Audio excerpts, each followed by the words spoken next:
I was born William Edward Bookhart Dubois on February 23, 1868, in a white town called Great Barrington in Massachusetts. This is also where I grew up for most of my childhood. My mother's name was Mary Sylvina Bookhart Dubois.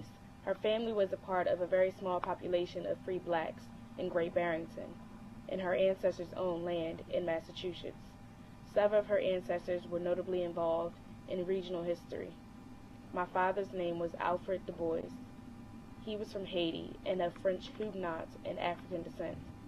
I faced challenges in my childhood because I was seen as the intellectual, racially mixed son of a poor single mother who had been abandoned by her husband, who was my father. I didn't let this stop me. I decided at a very young age to use my knowledge to empower blacks because of this challenge. I graduated from Fisk University's undergraduate program in 1888, and I entered Harvard University that same year.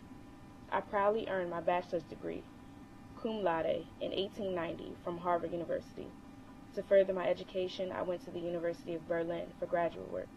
There I developed a newfound love and appreciation for the European culture. I also studied with some of the nation's most prominent social scientists, including Gustav von Stromer. After moving back to the States, I became the first Negro to earn a PhD from Harvard University. I have taught at several institutions of higher education, such as Wilberforce University, the University of Pennsylvania, and Atlanta University. In my lifetime, I have also written many books. A few of the most significant ones, well, at least according to society, are The Philadelphia Negro, Souls of Black Folk, and Black Reconstruction. I was labeled the father of Pan-Africanism. Many people have also referred to me as the most prominent intellectual leader and political activist for blacks of the 20th century. I just use these words of encouragement to further my movement to empower black people. In 1905, I, along with a group of others, formed the Niagara Movement, the objective of which was to make sure the freedom of speech was recognized as a right for all citizens. However, after a dispute with one of the other leaders of the Niagara Movement, I formed the NAACP.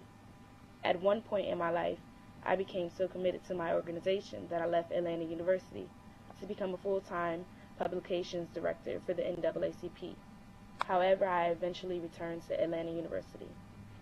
In 1910, the NAACP created and launched a new project, which was a magazine by the name of Crisis. I was the editor of the fine magazine, which at times became a big responsibility, as the magazine gained more and more popularity. After only a decade of its existence, this fine magazine was selling at 100,000 copies per month. The magazine's audience was blacks of America and some whites who were in support of equality. In 1961, I was invited to Ghana by President Kwame Nkrumah to direct the Encyclopedia Africana. This was something that I had longed for, of a dream.